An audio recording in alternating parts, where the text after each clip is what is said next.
Trasladamos a Ayacucho, otro equipo a Juliaca, otro a Ica y otro a Cusco. Eso nos permitió poder acceder y conocer de primera mano la realidad que está atravesando el hermano pueblo peruano. La voz de las víctimas y los familiares, de compañeros y compañeras de organizaciones y organismos de las distintas regiones del Perú es la fuente principal de nuestro informe preliminar hoy.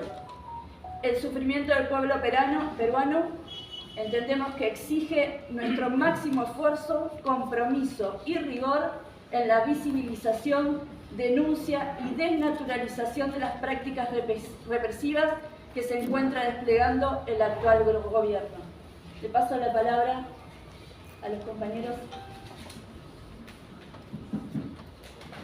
Bueno, muchas gracias a todas y a todos por venir, a las trabajadoras y trabajadores de prensa que se han hecho presentes. De forma general, y antes de darle la palabra a quienes estuvieron directamente en los territorios, que van a dar un informe pormenorizado especial sobre cada uno de ellos, en donde nos hemos hecho presentes como Misión de Derechos Humanos, señalar que de conjunto, sobre la base de lo que planteó recién María José, hemos podido sacar una serie de conclusiones generales. Una serie de conclusiones generales, en primer lugar, en relación al accionar represivo del Estado en Perú, particularmente a un protagonismo muy nítido de la Policía Nacional del Perú en la represión contra la protesta social, en muchos casos con la asistencia de las Fuerzas Armadas, en algunos casos en particular, como van a narrar quienes me procederán en el uso de la palabra, con un protagonismo especial también de las Fuerzas Armadas, que intervienen en tareas de represión interna.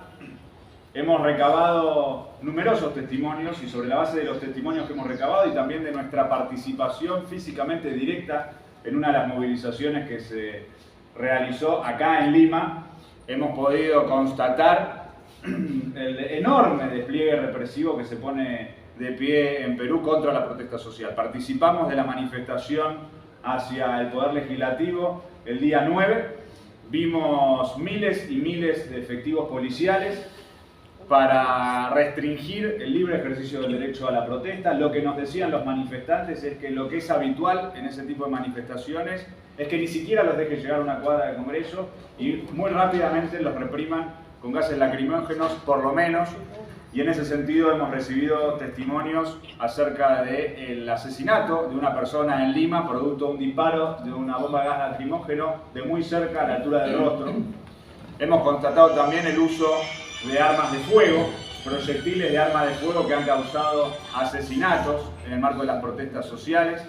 Y esto ha sido un patrón generalizado contra la protesta que se ha desarrollado durante el último periodo. El caso particular específico de la Universidad de San Marcos, nosotros lo habíamos recogido antes de viajar hacia Perú. Cuando llegamos acá nos entrevistamos con estudiantes que sufrieron esa represión, que nos testimoniaron que vieron el ingreso de las tanquetas, mujeres estudiantes particularmente que sufrieron vejaciones, que sufrieron violencia de género por parte de efectivos masculinos de la Fuerza de Seguridad. Y también señalar que muchos de los testimonios indican la presencia de elementos de civil de la Fuerza de Seguridad, de la Policía, los han identificado en muchos casos como ternas, que se infiltran en las manifestaciones y que inician un conflicto para sobre esa base desatar una represión. Todos estos testimonios son patrones que nos han narrado aquí en Lima y que también hemos recogido en las distintas regiones del país y que constituyen un patrón común. Lo mismo ocurre con las detenciones arbitrarias, obstaculizando el derecho a la defensa, a un debido proceso de quienes son detenidos, obstaculizando en muchos casos también el libre ejercicio de la profesión de los letrados, de los abogados que voluntariamente defienden a las personas que sufren esas detenciones, y la persecución contra las y los dirigentes de diversas organizaciones. El caso particular de las detenciones de las y los dirigentes de Ayacucho, del FREDEPA, es un caso emblemático de persecución y de amedrentamiento y de intento de disciplinamiento de las organizaciones sociales, populares, campesinas, sindicatos, de mujeres que protagonizan las protestas sociales en el Perú.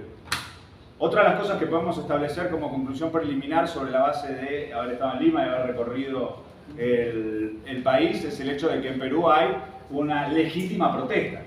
Y esto nos parece muy importante, porque a nivel internacional vemos declaraciones en diversos medios de comunicación o de algunos integrantes del Poder Ejecutivo diciendo que no se trata de una protesta social, buscando desnaturalizarla, y por el contrario nosotros en la propia manifestación en Lima y en las diversas regiones lo que encontramos son organizaciones, son ciudadanos que se están manifestando teniendo muy en claro cuáles son sus reclamos, cuáles son sus objetivos, en su mayoría de características políticas, y que por lo tanto no pueden tener una respuesta represiva, sino que tienen que tener una respuesta política, que no es lo que está ocurriendo el día de hoy.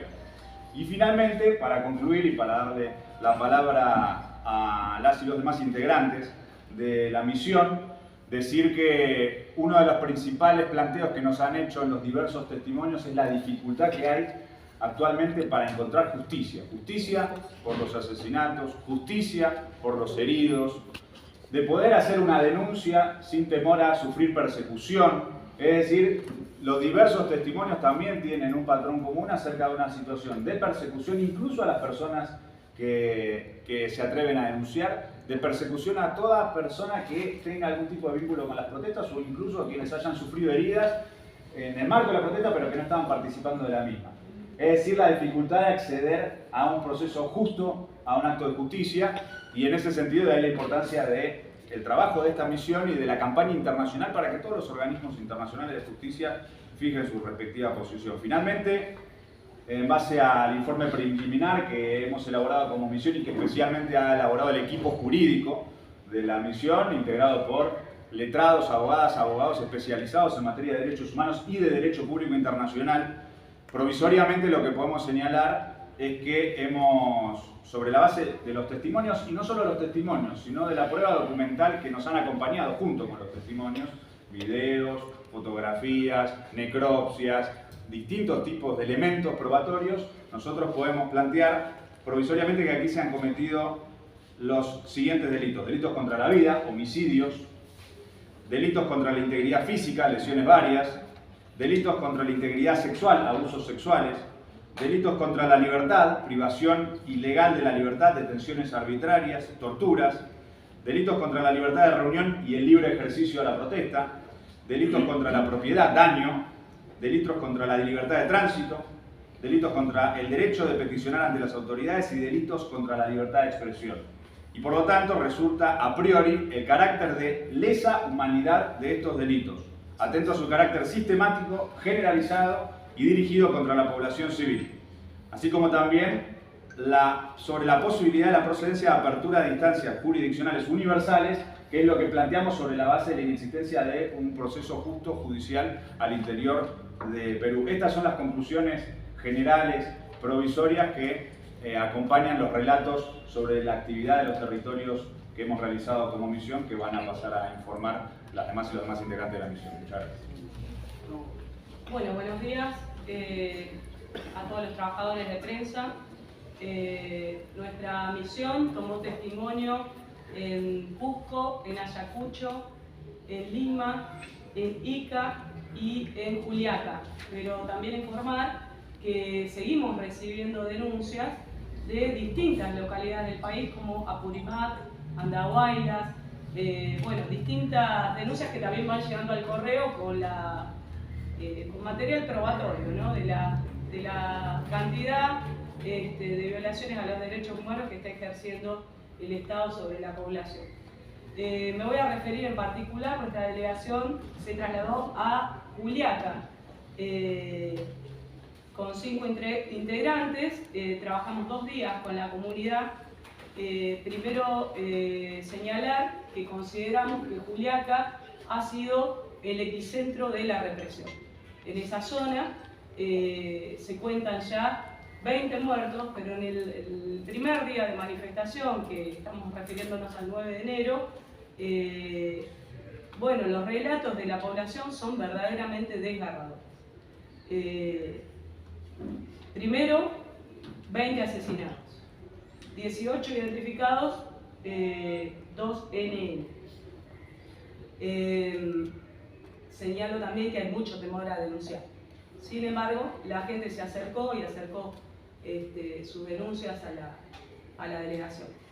no solo que ese día hubo 20 asesinados, donde el principal responsable se lo señala a la Policía Nacional del Perú, sino que además de esa jornada se arroja la cifra de 204 heridos, de los cuales al menos 70 son heridos de arma de fusil, algunos de mucha gravedad. Al cumplirse un mes de aquella masacre, la gente se movilizó para realizar una misa en el aeropuerto, y también la política del Estado y de las fuerzas de seguridad fue la represión, de los cuales se arrojan nuevos heridos de bala. La misión fue a visitar a los heridos, a varios de los heridos que están hospitalizados ahora, entre los cuales hay un caso muy grave que perdió la mano, le amputaron la mano. Y el resto de las personas, de los ciudadanos que visitamos en el hospital, también tenían heridas de proyectil. Quiero mencionar acá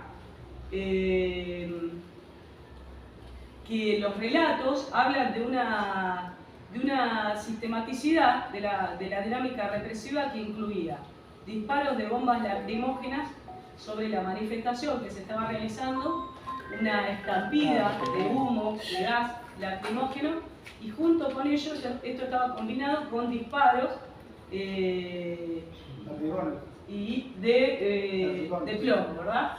Entonces, por eso muchas de las víctimas asesinadas tienen disparos por la espalda. Es decir, la gente se estaba retirando y sin embargo la fuerza de seguridad, la Policía Nacional, le disparaba a la gente. Por lo tanto, podemos señalar que existió un plan y una intención de matar. Cuando llegamos a la primer piquete en Juliaca, la gente humilde, muy pobre, que está soportando bajo la lluvia, bajo el frío, permanecen buscando una solución. Nos decían: derechos humanos, digan la verdad. Bien, esta es la verdad. En Juliaca el Estado ha masacrado a gente humilde, las fuerzas de seguridad han disparado a la manifestación, muchas de las víctimas son muy jóvenes, además tenemos que señalar. Mencionábamos el uso de armas largas, ¿no? Junto con esta situación de crímenes de lesa humanidad, de heridos muy graves, ¿no? Padres de familia estamos hablando, gente que se ha quebrado todo su futuro por parte de la represión del Estado. También tenemos que sumar, por ejemplo, y una cosa que tenemos que hacerlo conocer al mundo, una política de racismo y de discriminación a las comunidades indígenas. Esto lo hemos recibido muchas denuncias de las mujeres, de las comunidades indígenas, campesinos que vienen desde los últimos rincones de las montañas a traer sus productos a la ciudad, que lloraban y decían: 500 años de discriminación, 500 años de opresión, y nos matan como animales. Quiero traer acá las exactas palabras que nos dijo la comunidad de Juliaca. Entraron en la jornada del 9 de enero, todas las personas que finalmente fallecieron entraron al hospital y eran amontonados los cuerpos como si fueran animales, como si fueran animales. Se golpeó y se persiguió a las postas de salud, que estaban destinadas a resguardar a los manifestantes, motivo por el cual uno de los brigadistas de salud, que voluntariamente quería acompañar a los manifestantes, fue asesinado también, un joven. Menciono también el hecho común que nos ha manifestado la población de Juliaca. Existe una persecución judicial permanente. El rol de la justicia, en vez de reparar, acompañar a los humildes, está destinada a perseguir a la gente, motivo por el cual nadie quiere denunciar. No hay instancia del Estado que pueda resguardar los derechos cuando la gente ve vulnerados sus derechos más elementales. También, por supuesto, incluir ahí la persecución a los abogados populares que de manera genuina y de corazón se acercan a acompañar a las comunidades, no pueden ejercer su profesión porque se les es impedido. También mencionar dentro de este capítulo que ninguno de las personas que fueron asesinadas por el Estado, no hay avances en los procesos de la Fiscalía, no hay ninguna investigación, nadie se ha acercado a la familia a brindarle una respuesta y se vive en Juliaca un absoluto desamparo. Menciono también la persecución a la prensa independiente que intenta visibilizar y de alguna manera romper con la narrativa oficial que pareciera que en este país hubiera absoluta normalidad. Hay un pueblo en el sur del Perú que clama por justicia. Nosotros hemos tomado las denuncias de la mayoría de los familiares que han tenido una persona asesinada en su núcleo familiar. Y han sido relatos verdaderamente desgarradores. Las familias han venido a entrevistarse con la misión, con la foto de su muerto, que en su mayoría, por ejemplo, quiero mencionar en particular casos emblemáticos que explican cómo todo lo que sufrió el pueblo de Juliaca, todo lo que sufrió. Entre ellos está el caso de Edgar Choquehuanca, que por ejemplo murió en el acto por 4 disparos de fusil. Tenemos la autopsia que nos van a acercar los abogados. Tenemos el caso de Brian Apaza Chumpiri, de 15 años. 15 años. El caso de Marco Antonio Samillán. El caso de Mamani Anco Cristian. En particular, yo en lo personal entrevisté a su padre, que se acercó a la misión con la foto de su hijo, músico, 22 años, se acercó a la manifestación en su justo y legítimo derecho a la protesta y fue asesinado por una bala de fusil debajo de la axila. Clamaba por justicia. Nuestro compromiso con él ha sido difundir su caso y llegar a todas las instancias internacionales para que su padre tenga justicia. Este caso en particular, además, el disparo le destrozó 3 órganos, lo cual habla de que además ingresó de forma diagonal, lo que habla de la posible existencia de francotiradores y por supuesto no nos queremos olvidar de ninguno de los casos, porque también está Nelson Uber Pilco Condorí, Eber Mamani, que también Arqui, de 40 años de edad, Roger Ronaldo Cayo Sacaca. Bueno, realmente vamos a mencionar finalmente los nombres de todas las víctimas de la represión del Estado. Quiero finalmente decir que la cantidad de violaciones a los derechos humanos que hemos visto en Juliaca va acompañado de una profunda indefensión de la gente. Una vulnerabilidad total, pero sin embargo, esa resistencia milenaria de los pueblos indígenas los mantiene en pie. Me hace acordar aquella frase que compartimos de San Martín que decía: alguna vez se sabrá que nuestra patria fue liberada por los pobres, por los hijos de los pobres, por los indios y por los negros que ya no volverán a ser esclavos de nadie. Nuestro abrazo caluroso al pueblo de Juliaca y nuestro compromiso para que haya memoria, verdad y justicia. Muchas gracias. Entonces, por la presencia de todos ustedes. Nuestro equipo estuvo en Cusco y, bueno, para ser sintéticos, suscribimos todo lo que se ha dicho antes. Y esto es una desgracia, la sangre derramada de los hermanos es una desgracia que clama al cielo. Han sido conculcados, vulnerados muchos de nuestros derechos que tenemos por solo ser personas y también por ser peruanos en este caso, porque la Constitución los ampara.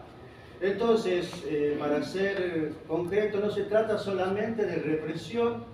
En nuestro caso hemos observado, por ejemplo, el conocido asesinato del líder político Remo Candia Guevara, quien ha sido asesinado, seleccionado de entre grupos separados, perseguidos para ser justamente el asesinado. Eso nos da pie a pensar que no solamente se trata de represión, sino también de persecución ideológica y persecución política. Y esto es gravísimo. También en la misma línea, muchas personas, como ya dijeron acá en el caso de Juliaca, los comunicadores populares, como los que están aquí presentes, están siendo perseguidos y censurados, mientras que los grupos opuestos de pensamiento y de puño diferente, sus videos muy violentos no están siendo para nada censurados.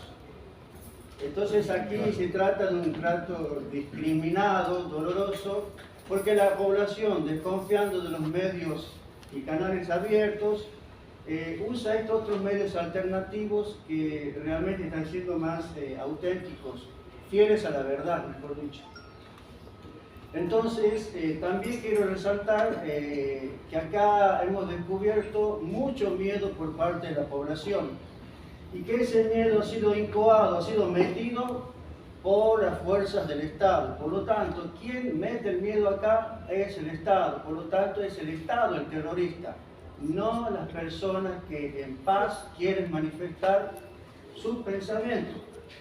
Entonces, mientras se los endilga y se los estigmatiza por ser terroristas, el que está siendo verdadero terrorista es el que está disparando y matando tantos peruanos. Por un racismo Y indiscriminado. notamos dolorosamente que está hecho por personas que tienen un racismo, siendo que son de la misma raza, matando a sus hermanos. Y eso es dolor, y eso clama al cielo, que quede claro.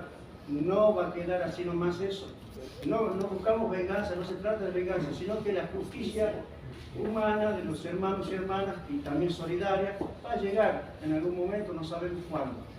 Tercero, queremos resaltar desde Cusco algo muy importante, la presencia de las mujeres solidaria, acompañando a todos los compañeros y compañeras en sus peticiones justas y cocinando, haciendo las cosas esas muy de hogar y que por eso mismo han sido vulneradas. Olla común, cuidando a los enfermitos, a los que se han quedado heridos, haciendo de mamitas en el fondo, mamá, que todos necesitamos. Entonces, es muy doloroso porque ellas también han sido vulneradas. En cuanto a mujeres, en cuanto a aborígenes, en cuanto a pobres, en cuanto a campesinas. Entonces, son muchas opresiones sobre la misma persona. Y eso tampoco se puede permitir. Clama al cielo, duele, ataca a Dios esto que está pasando. Y por último quiero recalcar que muchos hemos recibido hasta una denuncia de amenazas de vida y muerte para una compañera que es comunicadora popular.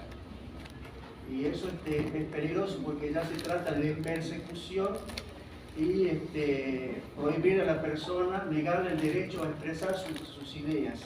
No es solo represión esto, acá hay un trabajo de inteligencia o militar, servicios de inteligencia u otros. Y lo último, recalcar la presencia de fuerzas parapoliciales, de civiles, no sé si les llaman casco blanco, ropa blanca o como sea, o polo blanco, como quieran llamarles, son civiles que están actuando en conjunto con las fuerzas policiales.